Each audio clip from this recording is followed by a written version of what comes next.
ComicImpact. We're reporting live from the Long Beach Comic Expo, one-day special event at Long Beach, you guessed it. And I'm here with JT Krul, and one of your books is coming out, I believe, this week, Blackest Green Arrow. Confirm, and tell us a little bit about that.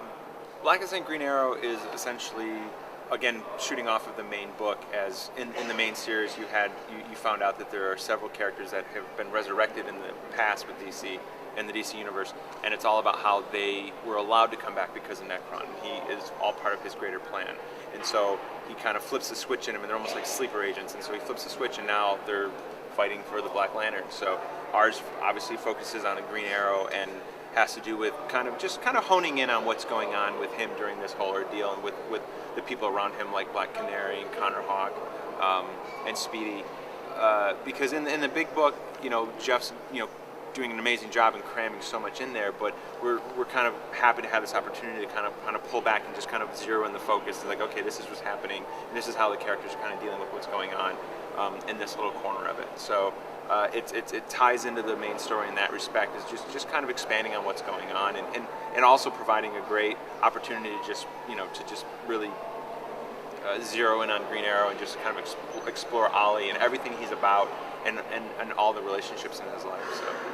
You mentioned Connor, and I've been reading the Green Arrow Black Canary title consistently, and it's been, a little shaky at times, but it seems to really have gotten back on track. But there was a point, and I think where the downfall started was when Connor got shot, and he just kind of lost his memory and lost his focus and didn't know who he was or what he believed in or anything. And then they kind of touched on that for a while, and then he just kind of disappeared out of the title. Are you going to account for any of that, or how are you going to make him play a bigger role? I love Connor, so I'd love to see him back in the series. Well, definitely Connor's going to be in the book. I mean, he'll definitely appear in the Black Lantern special, and he also appears in the later stuff that we're doing. You're right. I mean, he has had a lot happen to him, which a lot of characters do. I mean, a lot of characters go through a lot of different trials and tribulations, and I mean, look, Roy lost an arm, so Connor isn't quite as bad off as some other in the Arrow family, but.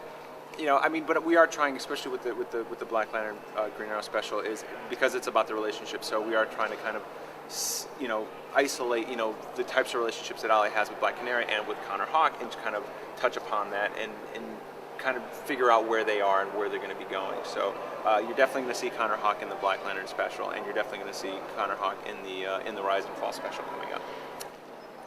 Offshoot idea, spin-off ready. Maybe there's a support group for people who've lost arms, and they meet there. Yeah. I mean, I think that having a room full of people with one arm sitting around talking for 22 pages is probably pretty. I mean, kind of genius, right? It's pretty cool. I mean, I know the artists. There's a lot of artists that would line up to draw those pages, because you just think about the splashes you could do of the desks in the room and the coffee machine in the corner, and I just think, we would probably make it a 12-part miniseries, though. I think we're going to do it. We really want to do it right, So, like we said, you're working on Blackest Green Arrow, but you're also going to be working on a couple of other upcoming Arrow books, and there's too many to count, so why don't you tell us what they are? Can you name them all? I'll try. Well, it all starts next month in March, is the Justice League Rise and Fall special, which essentially bridges the gap between Cry for Justice and the events that take place in the wrap-up of the series there, and leading into the Arsenal miniseries and the Green Arrow storyline. So the Rise and Fall special comes out, and then the week after that is Green Arrow 31, which starts the Fall of Green Arrow storyline.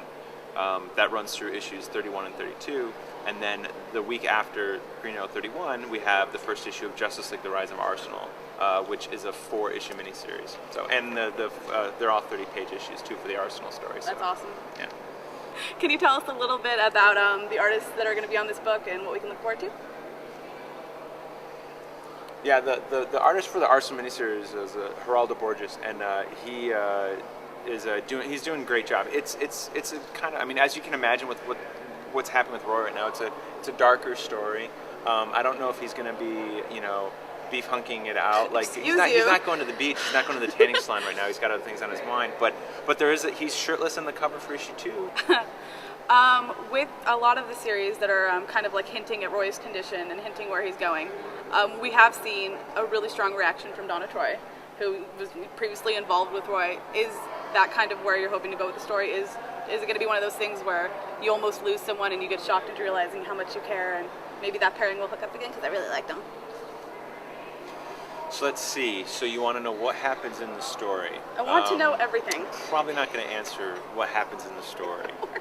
Donna Troy, you're right. They do have a past together, and they do have a slightly different role than Donna has with a lot of the people that are in the Titans. And actually, I did an issue of Titans 21 and 22, but 21 where I kind of touched upon that, where with most people, Donna was like the mother hen, and so they kind of looked up to her in that role. But with Roy and their kind of romantic involvement, their relationship's a little different. So there's it's a different connection than she has with most people. Literally a different connection. Do you get it? A different connection.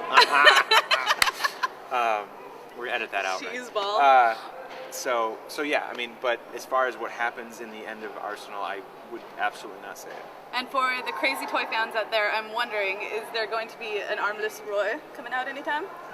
I don't know. That actually be a pretty cool idea. I mean, it'd have that, and you could have like the little attachment thing going. Oh, I like it. So, yeah. Healed Roy, yeah, stubby Roy. Exactly. It's kind of like the Deadpool ones where you have like the mask one and then the raw face the one. The messed up face. Right. It's good. Yeah, I like it. Absolutely. True or false? Johnny Weir was totally robbed in the Olympics. Robbed. Who? I hate you. I hate you. Why don't Wait, you is watch... that the figure skating guy? Yes, robbed. He got 6th place. If he it's was not robbed. if it's not ice hockey or curling, I really don't watch the Winter Olympics. All right, tell me about melting ice. Ice melting. Ice melting? Curling, right? That's what they do. They just no, melt the ice. no. Curling is like extreme, like snowboarding. Extreme where they ice rip melting? it and shred it? They shred it. No, curling's like shuffleboard meets darts in a way. It's like old people's sport? It's I'll say it's not like it's a gripping thing like you're watching football or watching hockey, but I'll say it's just fun to watch. It's kind of hypnotic. It's like I never understood how people could watch golf, because I don't really watch golf. I just think it's boring as hell. But curling, I can see why people wouldn't want to watch curling, but I love it. It's just something you just put on and you just kind of see. And honestly, last night, Denmark versus Canada, saw some amazing shots that out of this world. You saw it? Did you see those? I actually had to pause it and told my wife to come in the room and then I explained curling to her. Curling, man. I explained curling to her and then said, here, now watch this. And I said, isn't that amazing? She's like, yeah. And then she left the room. So.